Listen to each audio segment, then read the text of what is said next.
अस्सलाम वालेकुम व्यूअर्स। जमीन के रिकॉर्ड में खेवट और खतौनी के दो अल्फाज आते हैं और आम लोग इनको एक ही समझ लेते हैं, लेकिन दोनों का मकसद मुख्तलिफ है। खेवट मालिकान का खाता है, जबकि खतौनी का ताल्लुक बुनियादी तौर पे काश्त और जेर तसर्रुफ जमीन के इंदराज से होता है। खतौनी को बेहतर तौर पर समझने के लिए इसका तारीखी पस मंजर भी जानना जरूरी है। बरे सगीर में जमीन और काश्तकार का बाकायदा सरकारी रिकॉर्ड बनाने का तस्वुर बहुत पुराना है। दिल्ली सल्तनत के दौर में खसूसन अलाउद्दीन खिलजी के जमाने में जरई पैदावार और जमीन से हासिल होने वाले महसूल को बाकायदा दर्ज करने की कोशिश की गई, ताकि महसूल यानी रेवेन्यू महज मुकामी बासर इन्फ्लुएंशियल पीपल के जरिए नहीं, बल्कि जमीन और काश्तकार के रिकॉर्ड की बुनियाद पर वसूल किया जा सके।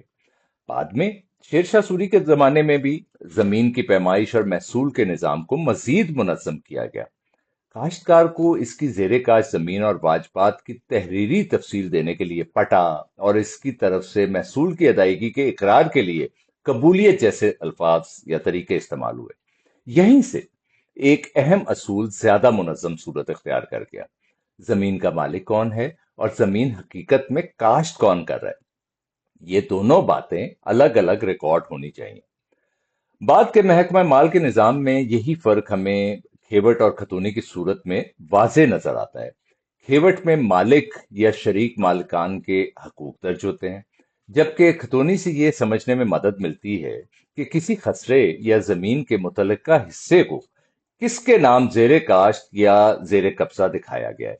काश्त खुद मालिक भी कर सकता है, कोई मुजारा भी कर सकता है, या कोई दूसरा शख्स किसी कानूनी या रिवायती हैसियत से जमीन काश्त कर रहा हो सकता है।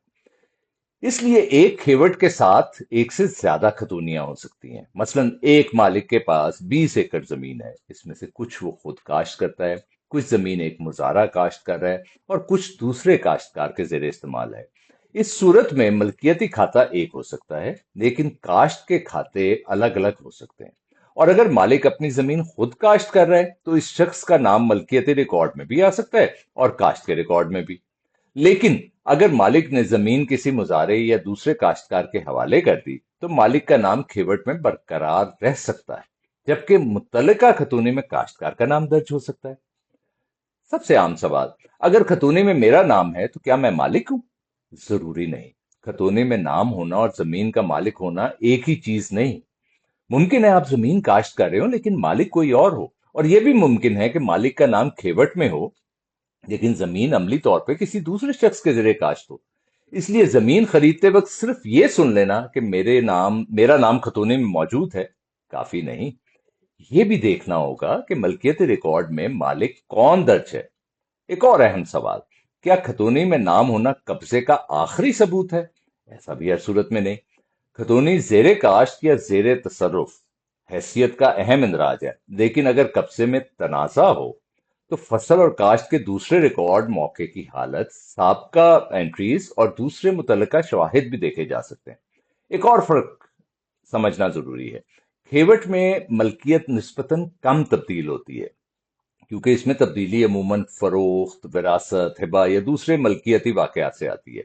लेकिन खतौनी में काश्तकार बदल सकता है। एक साल मालिक खुद काश्त कर सकता है, अगले साल मुजारे के जरिए काश्त हो और बाद में कोई दूसरा काश्तकार आ जाए।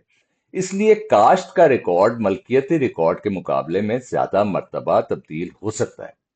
इसलिए तीन टर्म्स अलहदा अलहदा याद रखें। खसरा, जमीन का कता कौन सा है। खेवट, मालिक या शरीक मालिकान कौन है। खतौनी, इस जमीन की काश्त या जेर तसर्रुफ हैसियत किसके नाम दर्ज है।